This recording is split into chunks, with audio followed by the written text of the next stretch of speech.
we are joined once again by Michael Rappaport, and we welcome Fox NFL analyst Mark Schlereth. So we got crying, potentially. I'm going to start with you, Skip. Has Carr lost the locker room? Look, I don't know for a fact because I don't live there. I don't cover that team. But the first thing I'm pretty sure I'm right on, I don't believe Derek Carr cried like a little baby because he couldn't stand the pain of getting hit once again. His brother tweeted the litany of injuries he suffered and played through. Mark Schlereth played through a whole lot of injuries. What are we up to in surgeries now? 29. 29 surgeries. Yeah. Derek Carr's got like 10 injuries he's had to fight through because, as you know, that's just what's required of your game in that position. And when it comes to losing a locker room, it's already gone. The locker room got lost by John Gruden. He is out on the locker room because he's out on this football team. He is annihilating it from the ground up, and he's going to start over and rebuild it. So it feels like John's also out on Derek Carr. So if he's lost the locker room, his stature's already been undercut by the head coach who has repeatedly criticized him in public. And I'm not trying to protect Derek on that account because he's done some really good things in this league and he's done some not so good things in this league. And it feels like John Gruden would also like to start over at quarterback. So is he on the move pretty soon? Wouldn't surprise me at all. But what locker room is left to lose? So I don't get that part. Your thoughts? Well, I would say this, and I think those are interesting points. I think anytime you get rid of a Khalil Mack, and I covered the Chicago Bears, and to a man, not only the guys on the team, but the coaching staff has said he has changed the culture of our football team single-handedly. Walked in here and changed the culture. The person that he is, the work ethic that he displays, the way he goes about his business, his professionalism has changed our culture. And I know the reaction of Derek Carr when they traded him. Derek Carr was like, "You have got to be kidding me." Like nobody in the organization understood what was going on. So from a lost the locker room standpoint, yes. Did he cry? I have no idea.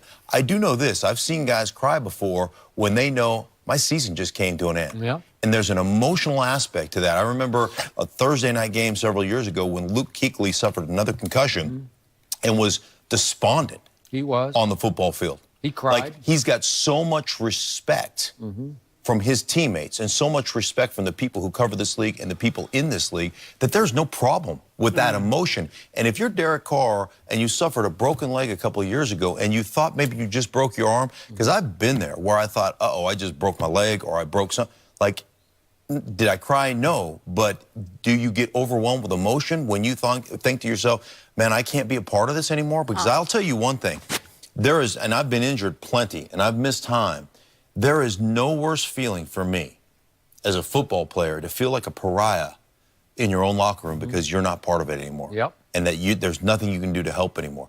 That is a sickening feeling. And when you all of a sudden are on the field and you have that feeling and you're like, oh no, like this is it for me. Man, it's a hard emotional thing to deal with. And if he was going through that, then you know what that makes him? It makes him human. It makes him a football player. I totally agree. I totally agree. I think he should be crying more. I think more Raiders should be crying. When you 27-3 versus Seattle, you should be crying. When your best player gets traded, you should be crying. When you're 1-5, you should be crying. When you're now wide receiver dropped passes last year, you should be crying. I see no reason. I don't even know why he dignified whoever made this thing up that he was crying or not with a response on Twitter. He's a classy guy. He doesn't even curse, which I don't understand. That's like a foreign alien.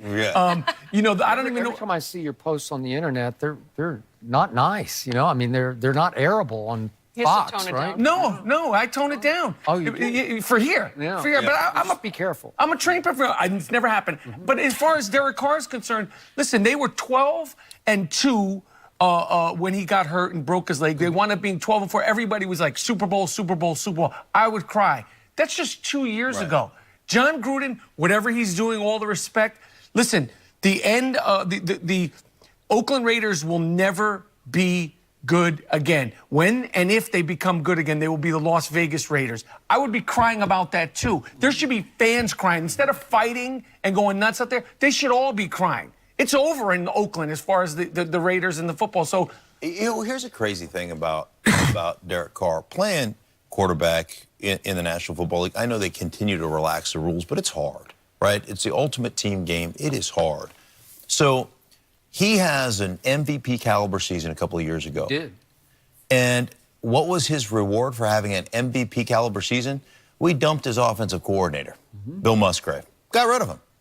Hey, for whatever reason, I know we're 12-4, and I know he put up MVP numbers. He broke his leg.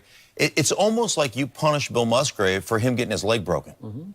And then all of a sudden you bring in somebody else. The offense falls into the trash. Your main wide receivers dropping passes all over the place. And we're going to put it all on Derek Carr. Like, this guy has had no continuity. The one guy that he developed the continuity with and that he understood and they could read each other's minds on the football field, we got rid of him. Like that was too functional for us, right? We're the Raiders. That's just way too, there's too much continuity there for us. We want, it's almost like, now, I always said this when I was playing, and I hate the Raiders with the white-hot intensity of 1,000 suns, so don't get me wrong. But when I was playing, we used to go there, and they'd have you'd open up their game day book, and they would have guys listed as Raider Hall of Famers. Ronnie Lott. Well, you played there 2 years. You're a San Francisco, you're a 49er, right? You'd be Jerry Rice. You'd look at that and go, come on, guys, stop it. But that was Al Davis. And then you'd walk out and they'd introduce, it would be the Welcome to the Jungle music, or whatever, and they'd have it blaring. And then the PA announcer would come on and say, the only team to win a championship in the 60s, the 70s, the 80s, and then it would be like, dude, it's the aughts, it's like let's move on a little bit here. So, again, they've got something that was good with a young quarterback in a position that's the hardest position in the world to play in any professional sport, and that wasn't good enough for you. So let's blow it up. So I don't put it on Derek Carr, I put it on the organization. So, in the end, I know John Gruden, and I still believe in him. And I think he will turn this around. But to your point, it's going to be in Las Vegas. It's not going to be in Oakland. And I think he took one long look at what he had to work with, and he wasn't all in on Khalil Mack. For whatever reason, I don't think he brings effort every down, every day. Doing this year. Okay, so far. Right. But I don't think he was in on, now, my guy, Amari Cooper. Too many drops, too many games of indifference, where he was just indifference. He's not the classic driven diva receiver. You throw it to me, throw it to me, throw it to me. So he wants to start over, probably at quarterback. And I really like Derek Carr. In that 1 year you talk about, he was 28 touchdowns to 6 interceptions. That was really good. So I've seen a lot of really good in Derek Carr, and I've also seen some head scratching in Derek Carr. So is he that guy? Can he take you to the promised land? I think Gruden's decided no. Oof. And you know what? When you got 10 years to work with, it's pretty quick cook, though, isn't it? Well, pretty good. 10 years. He's not 6 worried. games. Enjoy Vegas. I would be crying if I were him, too. Mark, thank you for being here and sharing your take. Will LeBron get win number